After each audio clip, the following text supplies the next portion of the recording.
assim é em nosso governo. E você pode ver, não foi corrupção da forma que está acostumado a ver em governos anteriores. O cara fez uma obra superfaturada, tá? Comprou o material e não recebeu, superfaturou. Nada disso. Foi de história de fazer tráfico de influência. Salve, progressistas! Eu sou o Clayson. Talvez não tenha ficado tão explícito para você a importância da revelação desses áudios em que, numa conversa com a sua filha, o ex-ministro da Educação, o Milton Ribeiro, ele adianta que o Bolsonaro disse a ele que provavelmente vai acontecer a situação que acabou acontecendo. Ele foi preso, foi solto, mas tudo isso que aconteceu nos detalhes nos leva a uma reflexão que é fundamental para a gente entender o que aconteceu com a democracia quando a gente entregou o nosso país nas mãos de um sujeito como Bolsonaro. Bolsonaro já é um cara que deixou bem claro o desapreço que ele tem pela democracia, especialmente porque o tempo todo ele atenta contra os pilares da democracia. Num dado momento, ele dizia que não ia receber nenhum deputado, que os deputados queriam tomar lá da cá, portanto todos os deputados eram corruptos e só procuravam o presidente para obter favores, para ter dinheiro e trocavam o apoio por verba, muitas vezes por atos de corrupção mesmo. Ele tentou manter esse discurso por quase um ano. E era muito comum a gente ouvir falar que os deputados reclamavam, olha, Bolsonaro não recebe ninguém, não conversa com ninguém. Até que, como se diz no interior, a água bateu no bumbum. Teve aquele problema com um dos filhos, o Flávio Bolsonaro, foi tudo escancarado.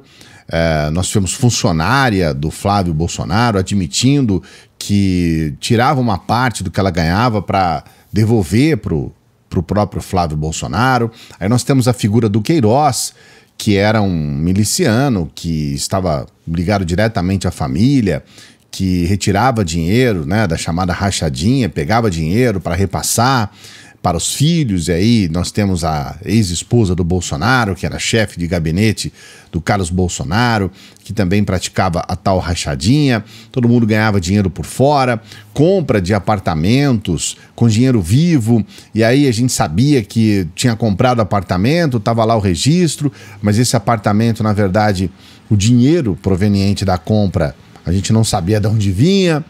E as coisas realmente ficaram cada vez mais complicadas, a ponto do Flávio Bolsonaro comprar uma casa, registrar essa casa em outro local, fora de Brasília, para que ele pudesse de alguma forma tentar camuflar o registro desse imóvel no nome dele, mas aí imediatamente descoberto. E enfim, tudo isso que está acontecendo agora.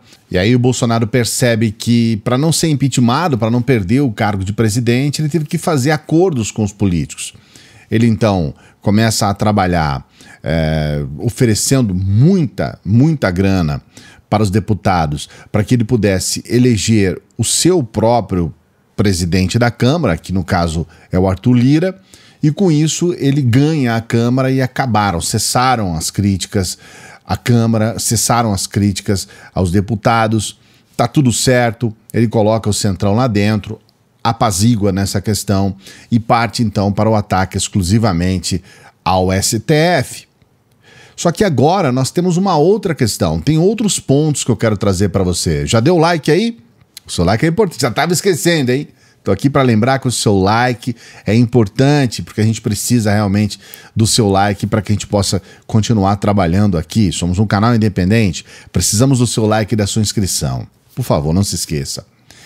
O ponto que chega agora é que o Bolsonaro, ele tensiona muito o seu debate com mais um ponto da democracia que a gente pode considerar um pilar, que é o judiciário, e aí ele cria essa rusga com ministros do STF, mais especificamente com dois ali, que é o Barroso e o Moraes. Não é ao acaso que ele tem um debate direto com esses dois, porque são aqueles que vão coordenar, né, do ponto de vista das eleições, né, que vão coordenar o processo jurídico nas eleições. E aí a gente percebe que ele muda um pouco o foco mas ainda fica carente de ganhar, de certa forma, aqueles que, na verdade, iriam apenas atender às suas demandas. E aqui a gente está falando sobre a Polícia Federal. Ele, de certa forma, comprou uma parte importante das Forças Armadas. Deu a muitos ali dentro cargos. Esses cargos eles se refletem em dinheiro, não é pouco. Nós temos aí generais no governo Bolsonaro que recebem mais de R$100 mil por mês. Isso não é pouco. Se é pouco para você, então eu não sei qual mundo você está vivendo.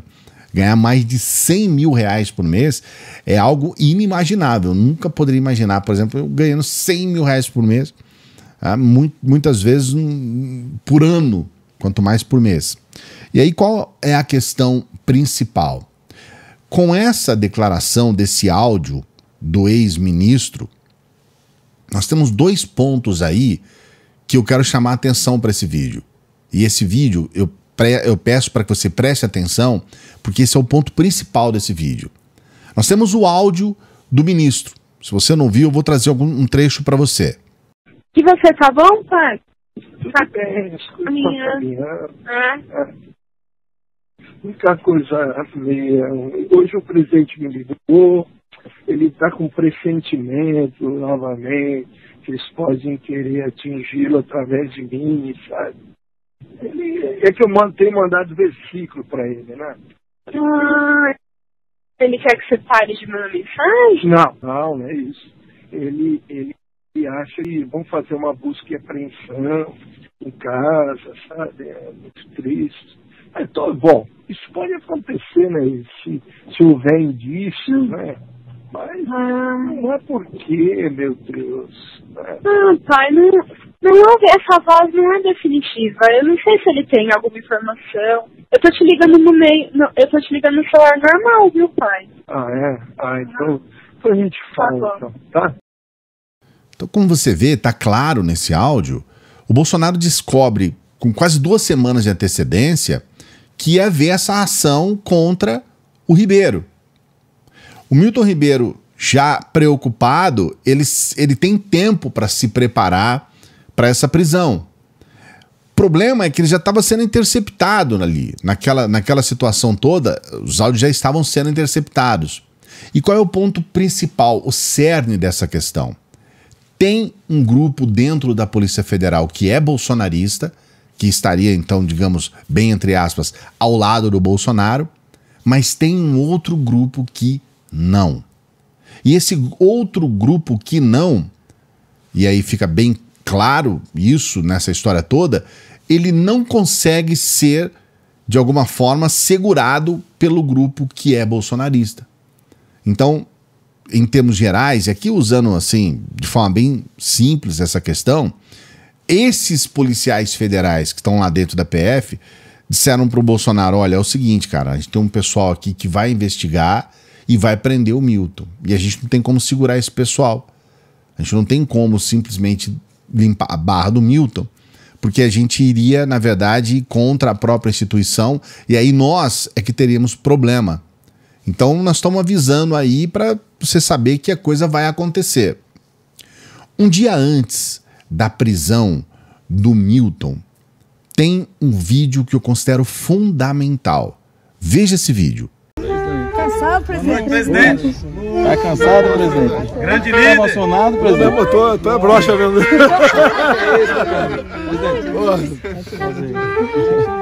Apanhar o tempo 24 horas por dia não é fácil, não. Tudo bem, Como é que tá, presidente?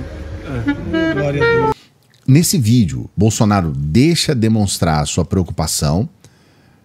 Ele chora, ele fica, né, tá dizendo, ele usa esse termo, né, brochei e tal, porque ele percebe que não ia ter como segurar mais e que no outro dia ia acontecer a prisão, e ele sabe que essa prisão ela é fundamental, ela pode complicar muito a vida dele. Então nós temos uma situação em que o Bolsonaro, ele simplesmente não suporta que isso ocorra, né? Ele odeia ser investigado, ele odeia que as coisas se voltem contra ele. Ele percebe que, por mais que ele tenha esse poder que ele de fato tem como presidente, esse poder não é o suficiente para impedir algumas ações.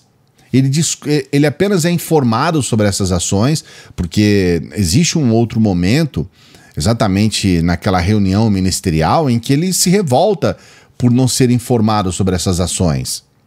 Eu não vou esperar fuder minha família toda, de sacanagem, ou amigos meus, porque eu não posso trocar alguém da segurança na ponta da linha que pertence à estrutura nossa. Vai trocar. Se não puder trocar, troca o chefe dele. Pode trocar o chefe dele? Troca o ministro. E ponto final. E essa revolta, ela demonstra claramente que o Bolsonaro, olha, me ferrem, mas eu pelo menos quero saber que vocês vão me ferrar. Ou seja, é um sujeito que tem essa dificuldade até de lidar com essas questões institucionais. Qual que é a conclusão dessa história como um todo? Bolsonaro avançou contra a democracia, avançou contra as instituições, avançou contra o pensamento republicano, o pensamento de que o país ele tem sim órgãos independentes que precisam trabalhar e oferecer um resultado direto.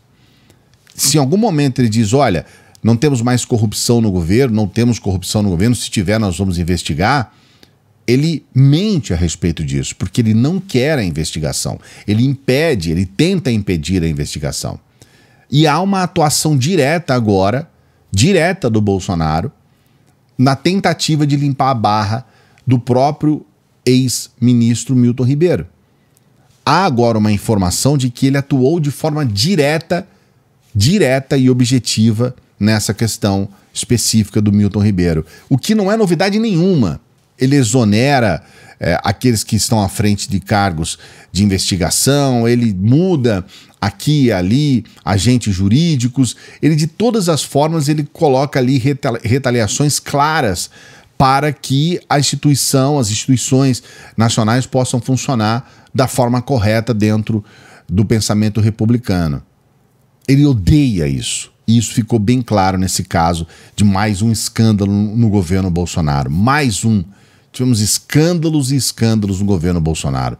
O que você pensa a respeito disso? Você acha realmente que já não era o momento, há muito tempo, de levantarmos as questões que ligam diretamente o Bolsonaro a esses escândalos de corrupção, esses escândalos de desmando, de tentar, de alguma forma, romper as estruturas democráticas? Já não passou da hora das pessoas que defendem o Bolsonaro entender que ele é um canalha, de que ele é um vagabundo, de que ele é um sujeito que flerta diretamente com a corrupção? Coloque a sua opinião aqui. Não se esqueça do like, hein? O seu like é muito importante, porque outros brasileiros como você podem acompanhar o que a gente fala aqui. Se inscreva no canal se você não é inscrito, se você não é inscrita. Ora, por favor, se não é a primeira vez que você está aqui com a gente, se inscreva no canal.